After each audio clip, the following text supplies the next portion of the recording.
আমি গ্রামে আসতেই চাই না মা।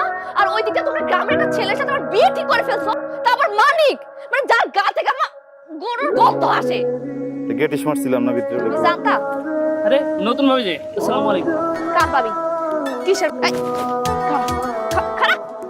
সত্যি করে বলতো আমারে, তুমি সবকিছু জানতা না? সত্যি করে ঘুমো, আমি সত্যি করে বইতেছি। আসলে কিছুই জানতাম না আমি। আচ্ছা কালকে কইছে একবার। সাসা কইছে তুমি নাচতে নাচতে রাজি হয়ে গেছো। হ্যাঁ হর আজকা আমার আব্বার যা কবি তুই আমার বিয়ে করতে পারবি না, আর যদি না কইছস না তুই তোর আমি নিজ হাতে কিন্তু খুন করব না কইতেছি। এই এদিকে এখন যাইতেছি তোর আমি একটু পরে জানালে বুঝে নেব। তোর বাপের কাছে যাইতেছি আমি। হ্যাঁ সামনে যাই, আমি কিছু করতাম না। আচ্ছা তোর কিছু বললাম না, আমি যা করে করতেছি কিন্তু একটা কথা কান খুইলা খুইলা রাখ, ওই রাখলে তোর তো ক্ষেত্রে বিয়ে করবি না। বিন্দু আমার একটা বুদ্ধি ভাব করে দিচ্ছে, বুদ্ধি একটা ভাব করে দিচ্ছে।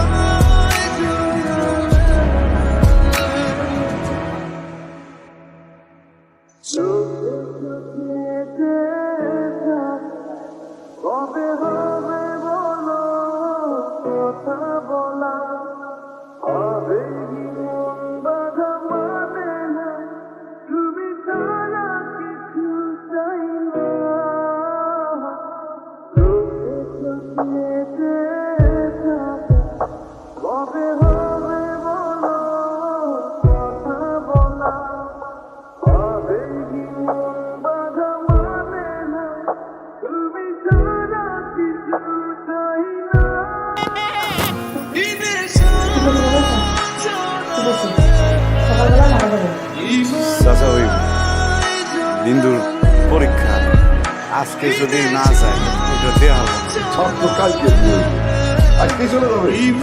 আচ্ছা ঠিক আছে, রাখ তাহলে।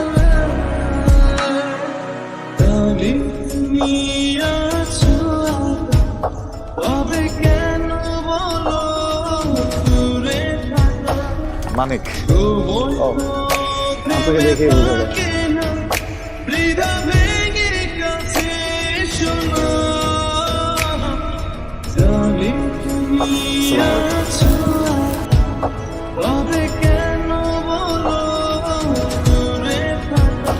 অনেক বড় একটা ঝামেলা মিটলো না? সে বললো না 3 মাস সময় লাগবে। একই কথা, ডিভোর্স পেপার সাইন করার পরে ল অনুযায়ী 3 মাস সময় দেয়। এর মধ্যে মিউচুয়াল না হলে অটোমেটিক ডিভোর্স অ্যাকসেপ্ট হবে। বিন্দু আমি তাহলে বাইতে যাই। এটা মানে কি? তুই যদি চলে তারপর সব কিছু বুঝতে যাবে না? চল বিয়ে না পর্যন্ত এখান থেকে কোথাও যাবি না। দেখছিস আজকে বিয়ে, পুরো বিয়েটা আজকে শেষ হবে। এদের খেয়াল রাখিস। আমি বাইতে যাই। আজকে দিনটা থাইকে যা, আজকে তো বিয়ে আমার। তোর পরির মতো লাগতেছে। যাইতেছি সেটা মানে করেছিস আমার জায়গায়। আমার তো সব কাম শেষ। তোর একটু উপহার দেই।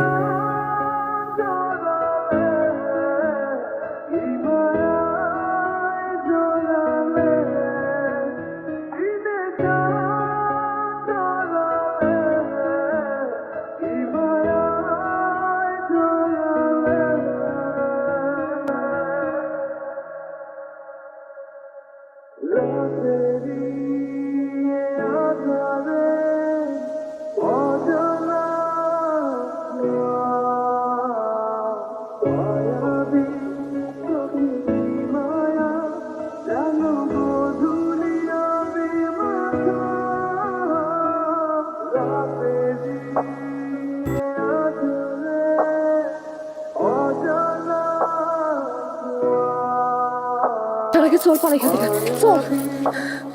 12টা বাচ্চা এখনো, হ্যাঁ তাহলে খুঁজছে এখনো।